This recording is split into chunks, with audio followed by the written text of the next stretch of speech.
All right, welcome back. This is Jazz Band Listening Experience number 4. And today we're going to listen to one of the most influential trumpet players in history, not only on the world, but on me personally. I've gotten a chance to play with him 2 or 3 times, and he's just a joy to be around. So happy all the time. Doc Severinsen, he took to the kind of the international stage sort of early. He's from a small town in Oregon named Arlington. If you ever drive down the gorge, down towards Portland, there's a little small town, and that's where he grew up. His mom and dad lived there into the, well, his dad died earlier, but his mom lived there, and I think she died in like 95 or 96. But they always have this jazz festival there in Arlington called the Big Bend Jazz Festival. And every once in a while he shows up. Well, my high school jazz band actually played there twice. And the second time he just showed up. There was no announcement. He just showed up. So he sat in and played with our jazz band. And then one other time in college, he announced that he was going to be there. And I went down and he actually let me sit in with his band on stage. And we just played, there's no sheet music or anything.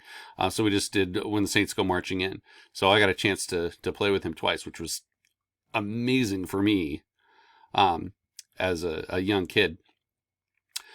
He won, while he was living in Arlington, Oregon, he won this national contest. He was the junior cornet champion when he was 12 years old. And that led to him playing a solo with I think it was the Portland Philharmonic Orchestra, is what they called it back then. And then he just went on to bigger and better things. He actually got into show business, and in the television world, he landed one of the best jobs around. He was the leader of the Tonight Show band from 1967 until 1992. That's a long time to do that.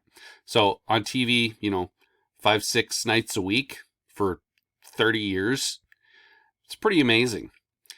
He was on there with Johnny Carson and Ed McMahon. And sometimes when Ed McMahon couldn't be there, Doc Severinsen would fill in as the sidekick back when, late night TV shows had those. So they were all really good friends and very funny. When he retired from playing in 1996, I think it was. No, 2006. That's what it was. 2006. He retired to Mexico. And that his plan was to, be done with playing and just live the good life. And he moved down to this little community in Mexico. But he always kind of had the performance bug. So he went out to dinner one night, and he was at this little restaurant, and there was this group of guys playing, and he really liked it. And he sat in with them. And then in 2012, they started going on tour. And he's still out there on tour. I saw him a few years ago play with the Spokane Symphony and the San Miguel Five. It's just him and 4 guys. There's like a guitar, violin, a drummer, and a conga player, and him. And they're amazing. Absolutely incredible. So, he's never lost that performance bug. He just has this huge sound. When he took over the Tonight Show band, there was a long history of having, big band era swing on the show, because it started much earlier.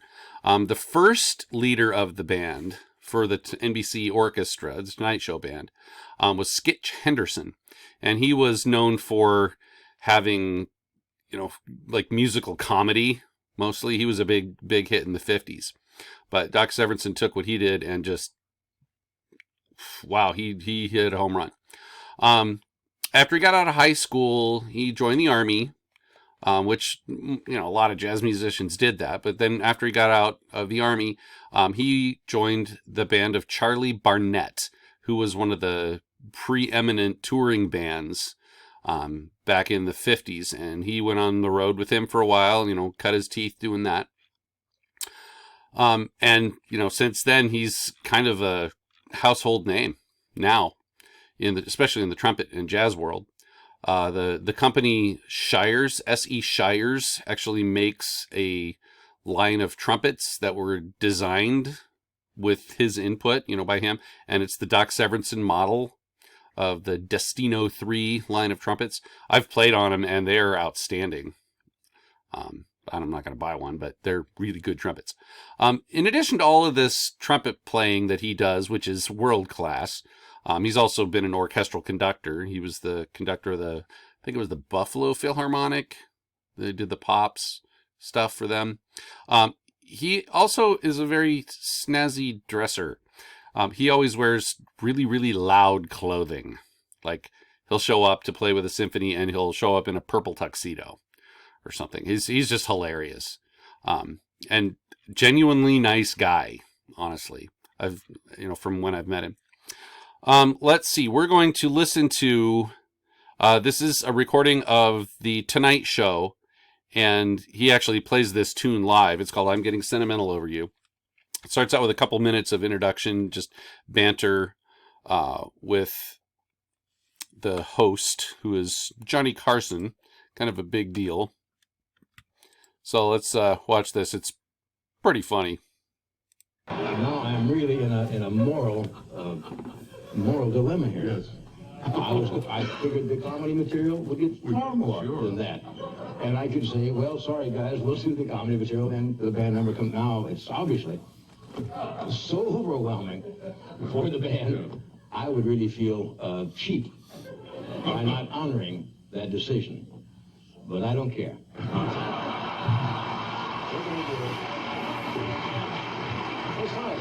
Besides, I don't think the band has a number ready. Right, do you? Prepared. Sure, we'll play something. Doc said they don't have anything ready. No, I'm really hurt. See, now I got to do.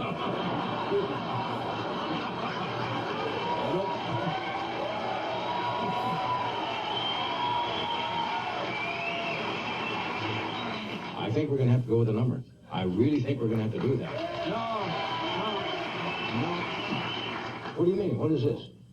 Well, I mean, we're not going to take it by default. It wasn't default. It was an honest decision. And besides, this is Eddie's last night.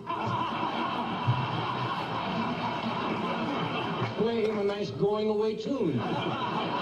So he's talking about Ed Shaughnessy, their drummer. How long would this run? I mean, now the material would have gone about 30 seconds. All right, 2.5 and that. Well, we were thinking of the Rhapsody in Blue, and it takes 10.5 minutes. What do you have that can, for tuning, the number's going to get shorter. Well, first of all, the shorter you... How long a number would you like it to be?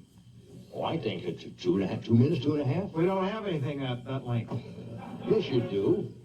Well, no, I mean... Play 2.5 minutes and quit. Just play 2.5 minutes, and when you get to 2.5, you stop. Right. I don't care where you are. Now, in the middle of a measure, just you stop at 2.5 minutes. Okay. I will do an old big band favor. Okay. Oh. Stopwatch? But this won't interfere with other band numbers we have coming up in the near future, will it? You have other band numbers coming? Yes, as a matter of fact, we have one planned for about next April. You have a big number planned for Tuesday, don't you? Okay. You better get cracking. Are you ready? Sure. You're timing it now. Put the watch on it. Yeah, sentimental, guys. Here's 2.5 minutes of fine music.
They're so goofy.